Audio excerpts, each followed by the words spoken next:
कि वर्ष पर्यंत दुद्धि बार एसोसिएशन का नाम और रोशन करें।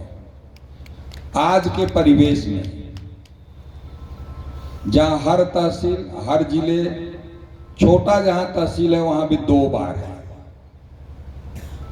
या यूं कहिए कि किसी समाज के किसी भी चुनाव में छोटे से लेकर बड़े तक निर्विरोध निर्वाचन होना असंभव सा हो गया है।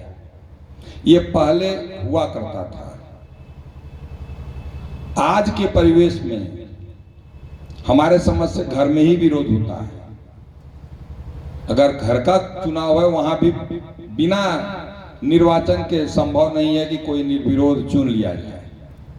ऐसे में अगर प्रेमचंद यादव जी का निर्वाचन वो भी बौद्धिक वर्ग ने किया है तो निसंदेह उनकी लोकप्रियता दुद्धि बार एसोसिएशन दुद्धि और जनपद में है। अपने आप में यह बड़ा मायने रखता है कि हम लोगों का चुनाव निर्विरोध हो जाए। कहीं नहीं होता है क्योंकि हम बुद्धिजीवी हैं, हर चीज को बहुत मंथन करते हैं। और विनोद चौबे भैया के भाषण से लगा कि इनके निर्विरोध निर्वाचन में मेरे बड़े भाई करुणा शंकर पांडे जी का बहुत योगदान रहा, इसलिए वो भी बधाई के पात्र हैं। क्योंकि निर्विरोध जहां निर्वाचन होता है वहां लगता है कि अधिवक्ताओं में एकता है, नहीं तो वास्तविकता तो यह है कि जहां जाइए वहां अधिवक्ताओं में ही आपसी विरोध है, मतभेद है। चाहे कांड कोई हो, गाजियाबाद कांड हो, हापुड़ कांड हो, सुनने में यह लगता है कि बार काउंसिल ने इसमें अपनी भूमिका ठीक से नहीं अदा की। मगर बंधुओं, मैं घर में बोल रहा हूं, सच्चाई यह नहीं है।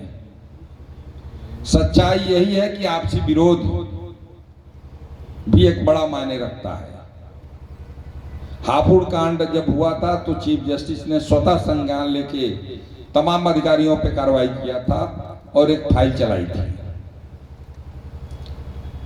भाषण में ये कहने की बात नहीं है, मगर चीफ जस्टिस उस दिन हमारे जो इस समय बार काउंसिल के चेयरमैन श्री किशोर गौड़ जी हैं, उनको इस बात की तो आप सभी हृदय से बधाई देना चाहेंगे कि उन्होंने 16 दिनों तक लगातार अनवरत उत्तर प्रदेश को बंद रखा।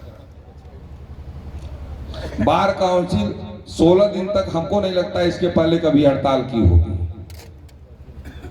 उस समय चीफ जस्टिस ने उनको बुलाकर यह कहा कि हम आपके साथ हैं, आप आंदोलन को समाप्त करवाइए और मैं बहुत ही सख्त आदेश करूंगा,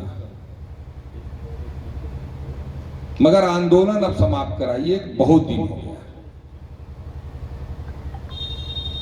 हमारे चेयरमैन साहब ने उनसे कहा कि भाई यह बात सार्वजनिक कही नहीं जा सकती। कहा नहीं, यह बात सार्वजनिक नहीं कही जा सकती, मगर आप अपने स्तर से इसको समाप्त कराइए। उन्होंने परिस्थितियों को देखते हुए हड़ताल को समाप्त किया। उसके बाद भी हापुड़ में आंदोलन चलता रहा और जिस दिन पत्रावली चीफ जस्टिस के सामने आई उन्होंने उसको छुआ ही नहीं। और तो बहुत कुछ न पाने से हम लोग अपने अति उत्साह से वंचित रह जाते हैं, जैसा विनोद भैया ने अपने भाषण में विधिवत समझाया है। तो कभी कभी हमको अपने नेतृत्व पर भी भरोसा करना चाहिए, क्योंकि बहुत ऐसी बातें होती हैं जो शायद सारे अधिवक्ताओं, समाज के सब व्यक्तियों को न मालूम हो और हितकर हो जाए। नल नील वाला उदाहरण इन्होंने दिया, वो श्राप वरदान बन गया। तो जब भी आप किसी संगठन का नेतृत्व करता चुने तो उस पे अपने भरोसा और अपनी समस्याओं को पूरी तरीके से डाल दीजिए। अगर आपका संदेह बना रहेगा तो मानिए कि वह संगठन नहीं चल सकता। वह नेतृत्व आपको ईमानदारी से अपना योगदान नहीं दे सकता। तो नेतृत्व पर तो विश्वास करना ही पड़ेगा। आजकल इसकी भी कमी हो गई है।